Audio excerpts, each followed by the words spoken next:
14 اگست کو احتجاج کی کال بھی دے دی گئی ہے، اور لیکن گو کہ وہ اس طرح پی ٹی آئی یہ کہہ رہی ہے کہ وہ احتجاج کی اس طرح کی شکل ہے کہ وہ ساتھ جشن بھی ہوگا اور اپنا احتجاج بھی وہ ریکارڈ کروائیں گے. تو حکومت کی کیا اسٹریٹجی ہے اس حوالے سے؟ پہلی بات تو یہ ہے کہ یہ وہ جتنی ڈائیکاٹمیز ہیں اس کے اندر یہ بھی ایک وہی دو عملی ہے کہ یہ کیسے ممکن ہے کہ جشن اور احتجاج ایک ساتھ ہو. یعنی یہ تو اسی طرح ہے کہ جی ہم اس دن جنازہ بھی پڑھائیں گے اور اسی دن جو ہے وہ شادی بھی کریں گے. تو یہ پہلی بات یہاں پر اے بی نشو ہی غلط ہے. یعنی جب جشن کا موقع ہوتا ہے تو اس وقت آپ نے دیگر ممالک کو، دیگر اقوام کو یہ پیغام دینا ہوتا ہے کہ ہم پاکستان کے اس نقطے پر، پاکستان کے اس یوم آزادی کے موقع پر متحد ہیں، اکٹھے ہیں. اور جب وہ وہاں پر آپ جو ہیں ایک دوسرے پر الزامات تھوپ رہے ہیں اور احتجاج کر رہے ہیں تو وہ اے بی نشو ہی غلط ہے. اور اس کا باقی جہاں تک اسٹریٹجی کا تعلق ہے، اب ظاہر ہے یہ کچھ نئی تاریخ نہیں ہے. انہوں نے ہمیشہ ایسے دنوں کا انتخاب کیا ہے. 2014 کا دھرنا جب چائنیز پریزیڈنٹ نے آنا تھا یہاں پر اور ایک سی پیک کا بہت بڑی انویسٹمنٹ کا اعلان ہونا تھا اس کے موقع پر،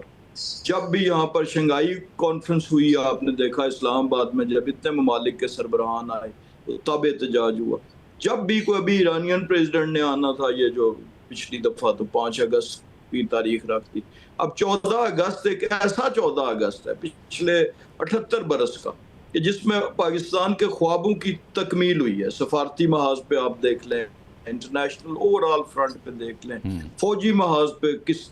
قدر جو ہے بڑے دشمن کو جو ہے اس کے عزائم خاک میں ملائیں. اور یہ 14 اگست قوم کا خیال یہ تھا کہ ساری قوم اس بات پہ متفق ہے کہ ہم نہ صرف یوم آزادی منائیں گے بلکہ اس عظیم الشان فتح کو منائیں گے. لیکن کیا ہوا جب فیلڈ مارشل ہمارے آرمی چیف امریکہ کے دورے پہ گئے تو 2 قسم کی لابیز نے وہاں پر جو ہے وہ اس پہ احتجاج کیا. وہاں پر یونائٹڈ اسٹیٹس میں ایک لابی تو وہ تھی obvious تھا بھارتی لابی کہ جن کو تکلیف تھی، جن کو درد تھا اس چیز کا کہ یہ کیوں ہوا پاکستان کو فتح. اور دوسری جو ہے وہ بدقسمتی سے پاکستان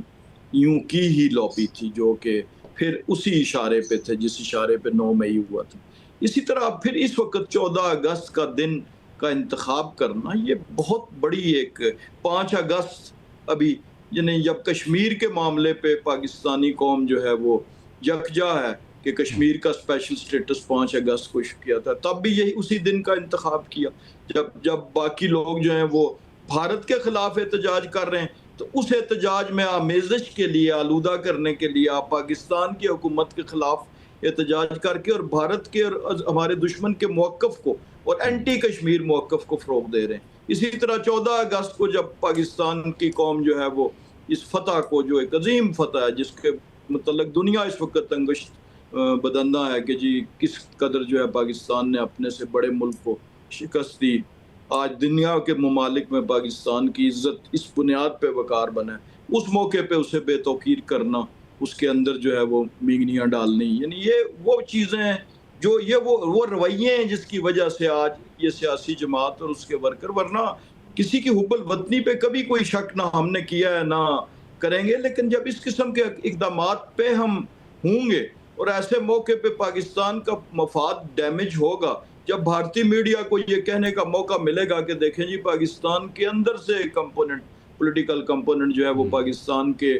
اپنے اس موقف کی جو ہے وہ تردید کر رہا ہے، اس کے خلاف احتجاج کر رہا ہے، تو یہ آپ اس کو اگر اس سینس میں دیکھیں تو پھر سوالات تو اٹھیں گے. پھر یہ تو ممکن نہیں ہے کہ ہم اس کو بڑی معصومیت سے کہہ دیں. بالکل. اور ایک جو خوشائند بات یہ بھی ہوئی ہے گبول صاحب، جو انٹرنیشنلی ٹھیک ہے پاکستان کی ٹائز کافی حد تک مستحکم ہوئی ہیں، بہتر ہوئی ہیں، جو ابھی امریکہ کی جانب سے کالعدم BLA اور مجید بریگیڈ جو بین الاقوامی انہیں دہشت گرد تنظیمیں قرار دے دیا گیا ہے، یہ آپ کیا سمجھتے ہیں کتنا بڑا امپیکٹ ہے اور کتنی بڑی کامیابی ہے پاکستان کی، چونکہ یہ دونوں ہی جو تنظیمیں ہیں بھارتی فنڈڈ تنظیمیں اور پاکستان کو خاصا نقصان بھی پہنچا رہی تھیں؟